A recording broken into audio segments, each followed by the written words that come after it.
এক নজরে দেখে নেব আজকে সারাদিনের শিরোনাম। সোমবার 7 সকালে করিমগঞ্জ তথা বর্তমান শ্রীভূমি শহরে ভয়ঙ্কর অগ্নিকাণ্ড। শিলচর রোডে গঙ্গা দাসের বাড়িতে ভয়াবহ অগ্নিকাণ্ডের ঘটনা। পুড়ে ছাই হয়ে গেছে বসতঘর। দমকলের 3টি ইঞ্জিন ঘটনাস্থলে পৌঁছে আগুন নেভাতে সক্ষম হয়। রান্নাঘর থেকে আগুনের সূত্রপাত বলে সন্দেহ। ক্ষয়ক্ষতির পরিমাণ কয়েক লক্ষ টাকা হবে বলে জানা যায়। আরজিকর কাণ্ডে যবনিকা ফাঁসি নয়। আরজিকর মামলায় সিভিক ভলান্টিয়ার সঞ্জয় রায় যাবজ্জীবন কারাদণ্ডের আদেশ শিয়ালদা আদালতে। ফাস্ট ট্র্যাক বিচারে প্রায় 5 মাস 11 দিনে বিচার প্রক্রিয়া শেষ করে সাজা ঘোষণা আদালতের। দোষী সাব্যস্ত সঞ্জয় রায়কে আমৃত্যু কারাবাসের সাজা ঘোষণা করলেন বিচারক অনির্বাণ দাস। তিলোত্তমা পরিবারকে 10 লক্ষ টাকা ক্ষতিপূরণের নির্দেশ আদালতে। তবে ক্ষতিপূরণের অর্থ নিতে নারাজ নির্যাতিতার বাবা। করিমগঞ্জ সিভিল হাসপাতালে বৃহৎ অঘটন। রহস্যজনকভাবে চিকিৎসক কোয়ার্টারের ছাদ থেকে পড়ে গেলেন হাসপাতালের অ্যাডমিনিস্ট্রেটর দেবব্রত ডেকা। কোয়ার্টারের ছাদ থেকে পড়ে গুরুতর আহত চিকিৎসক দেবব্রত ডেকা। ছাদ থেকে পড়ে গিয়ে মাথায় আঘাত এবং পা ভেঙে যাওয়ার পাশাপাশি অতিরিক্ত রক্তক্ষরণ। আশঙ্কাজনক অবস্থায় শিলচর মেডিকেলে রেফার। সোমবার সন্ধ্যা রাতে রহস্যজনক ঘটনা করিমগঞ্জ অসামরিক হাসপাতালে। সুপ্রাকান্দিতে ভয়ঙ্কর যান দুর্ঘটনা। দাপুরোয়া বাইকের গতির বলে অটোরিকশার যাত্রীরা দ্রুত গতির বাইক একটি অল্টোর পেছনে ধাক্কা মেরে আছড়ে পড়েছে অটোরিকশার উপর। অটোরিকশার এক মহিলা যাত্রীর অবস্থা আশঙ্কাজনক। জখম অটোরিকশার প্রায় সকল যাত্রী। ঘটনা ঘিরে মৃদু উত্তেজনা ছড়ায় সুপ্রাকান্দিতে। ঘটনাস্থলে পৌঁছায় নিলামবাজার পুলিশ। নিলামবাজার থানা এলাকার সুপ্রাকান্দি পেট্রোল পাম্প সংলগ্ন আসাম ত্রিপুরা জাতীয় সড়কে এই যান দুর্ঘটনা সংঘটিত হয়েছে।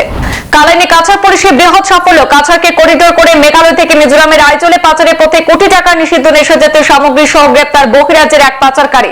দিগরখালী নিম্নমান টোল গেটে নিয়মিত রুটিন তল্লাশিতে একটি বলেরো পিকআপ থেকে বাজেয়াপ্ত করা হয়েছে 2 কিলোগ্রাম গাঁজা এবং 8,640টি কোডাইন নেশাজাতীয় সামগ্রী।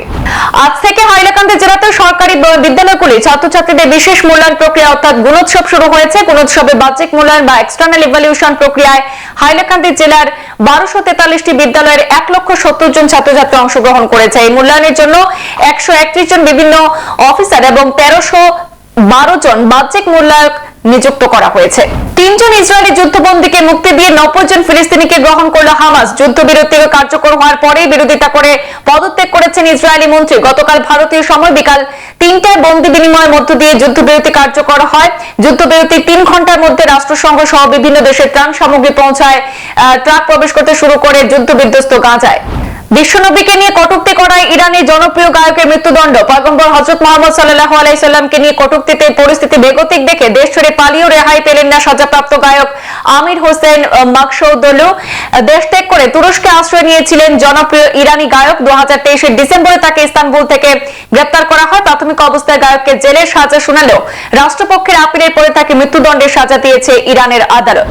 পোস্ট অফিসের সাফাই কর্মীদের বিভিন্ন দাবি দেওয়া নিয়ে উত্তাল প্রতিবাদ শিলচরে। সোমবার শিলচর ট্রাঙ্ক রোডে পোস্ট অফিসের ডিভিশন কার্যালয়ের সামনে সাফাই কর্মীরা হাতে হাতে প্লে কার্ড এবং ঝাড়ু নিয়ে প্রতিবাদ সাব্যস্ত করেন। পোস্ট অফিসের সাফাই কর্মীরা বিভাগীয় আধিকারিক সহ সরকারের কাছে তাদের দাবি পূরণের আবেদন করেছেন। আসাম সরকারের ভাষিক সংখ্যালঘু উন্নয়ন বোর্ডের পক্ষ থেকে আজ বরাক উপত্যকার 20 জন বেকার যুবকের মধ্যে বিনামূল্যে ই-রিকশা বিতরণ করা হয়। হাইলাকান্দি আয়ুক্ত কার্যালয়ে অনুষ্ঠিত সভার মাধ্যমে হাইলাকান্দি জেলার 16 জন, কাছাড় জেলার 3 জন এবং করিমগঞ্জ তথা বর্তমান শ্রীভূমি জেলার একজন যুবককে এই রিকশার চাবি তুলে দেন এবং অনুষ্ঠানে বোর্ডের চেয়ারম্যান তথা প্রাক্তন বিধায়ক শিলাদিত্য দেব প্রধান অতিথি হিসেবে উপস্থিত ছিলেন। উত্তর ত্রিপুরা জেলা বিজেপির সভাপতির নাম ঘোষণা করা হলো আজ। পুনরায় বিজেপির উত্তর ত্রিপুরা জেলা সভাপতি মনোনীত হলেন কাজল দাস। জেলা সভাপতির নাম ঘোষণা হতেই দলীয় কর্মী সমর্থকদের মধ্যে ব্যাপক উৎসাহ উদ্দীপনা দেখা দিয়েছে। রাজ্যের বিভিন্ন প্রান্তে সরকারি স্কুল বন্ধ করার সিদ্ধান্ত সহ ত্রিপুরা সরকারের একাধিক জনস্বার্থ বিরোধী সিদ্ধান্তের প্রতিবাদে রাজধানী কাঁপালো এসএফআই এবং টিএসইউ। আগরতলায় যৌথভাবে বিক্ষোভ কর্মসূচি পালন করেছে বামপন্থী সমর্থিত রাজ্যের দুটি ছাত্র সংগঠন এসএফআই এবং টিএসইউ। ছাত্রছাত্রীদের স্বার্থে রাজ্য সরকারকে অবিলম্বে তাদের দাবি মেনে না নিলে বৃহত্তর আন্দোলনের হুঁশিয়ারি। কাটিগড়া থানায় ভোগালী বিহু উপলক্ষে জমজমাট অনুষ্ঠান। বিহু নৃত্য এবং গানের পরিবেশনায় মেতে ওঠে গোটা অনুষ্ঠান। বরাকের শিল্পীরা বিহু নৃত্য পরিবেশন করে অনুষ্ঠানকে মাতিয়ে তোলেন। বড়কুলের প্রান্তন বড়ুয়া এবং তার দলের সকল শিল্পীরা সন্ধ্যায় অনুষ্ঠানে নজর কাড়েন। কাটিগড়া থানা সহ আশপাশ এলাকায় ভোগালী বিহুর আনন্দে মেতে ওঠেন উৎসবপ্রেমী জনগণ। ফের ভারত বিশ্ব চ্যাম্পিয়ন। খোখো বিশ্বকাপে জোড়া খেতাব ভারতের। বছরের শুরুতে বিশ্ব চ্যাম্পিয়ন হলো পুরুষ এবং মহিলা দল। প্রথম খোখো বিশ্বকাপে ফাইনালে নেপালকে মাটি ধরিয়ে বিশ্ব চ্যাম্পিয়নের তকমা ছিনিয়ে নিল দেশের ছেলেমেয়েরা। নয়াদিল্লিতে রবিবার মেয়েদের বিভাগে ভারত নেপালকে হারায় 78-40 ব্যবধানে। কয়েক ঘন্টার ব্যবধানে পুরুষ দলের জয়ের ব্যবধান 5436। রামদেবের বিরুদ্ধে জারি জামিনযোগ্য গ্রেপ্তারি পরোয়ানা। বিভ্রান্তিকর বিজ্ঞাপন সংক্রান্ত মামলায় রামদেবের বিরুদ্ধে জামিনযোগ্য ধারায় গ্রেপ্তারি পরোয়ানা জারি করা হয়েছে। পতঞ্জলি আয়ুর্বেদ সংস্থার অপর সহ প্রতিষ্ঠাতা আচার্য বালকৃষ্ণের বিরুদ্ধে জারি হয়েছে জামিনযোগ্য পরোয়ানা। সোমবার জামিনযোগ্য গ্রেপ্তারি পরোয়ানা জারির নির্দেশ দেয় কেরলের নিম্ন আদালত। ড্রাই বিহারে বিষমদের রমরমা। আরো একবার বিষমদের বিপত্তি। নীতিশ কুমারের বিহারে ফের বিষমদের প্রাণ গেল, 7 জনের প্রাণহানি আরো বাড়তে পারে বলে খবর। তদন্তে বিশেষ টিম গঠন করলো বিহারের চম্পারণ পুলিশ। আগামী 24 ঘন্টার মধ্যে তদন্ত রিপোর্ট জমা দেবে তদন্তকারী টিম। কাশ্মীরে জঙ্গিদের হামলায় হত সেনা জওয়ান। রবিবার রাত থেকে গুলি লড়াই চলছে সোপোরের গ্রামে জলোরা গুজ্জরপতি এলাকায়। সেখানে সংঘর্ষে এক সেনা জওয়ানের মৃত্যু হয়েছে। জম্মু কাশ্মীর পুলিশের দাবি যে জলোরা গুজ্জরপতি অঞ্চলের জঙ্গিদের একটি ডেরার সন্ধান পেয়ে রবিবার গভীর রাতে হানা দিয়েছিল সেনা এবং পুলিশের যৌথ বাহিনী। কিন্তু অভিযানে আঁচ পেয়ে সতর্ক ছিল জঙ্গিরা। যৌথ বাহিনী গ্রামে পৌঁছালে গুলি এবং গ্রেনেড হামলা চালায় তারা। সেই সময় জওয়ান গুলিবিদ্ধ হন। কৃষকদের সঙ্গে বৈঠকে রাজি কেন্দ্র। কেন্দ্রের তরফে মৌখিক আশ্বাস পেয়ে 55 দিন পর আমরণ অনশন ভাঙলেন কৃষক নেতা জগজিৎ সিংহ ডালেওয়াল। সেখানে সঙ্গে অনশন ভেঙেছেন আরো 121 জন কৃষক। আগামী 14 ফেব্রুয়ারি আন্দোলনরত কৃষকদের সঙ্গে আলোচনায় বসতে রাজি হয়েছে কেন্দ্রীয় সরকার।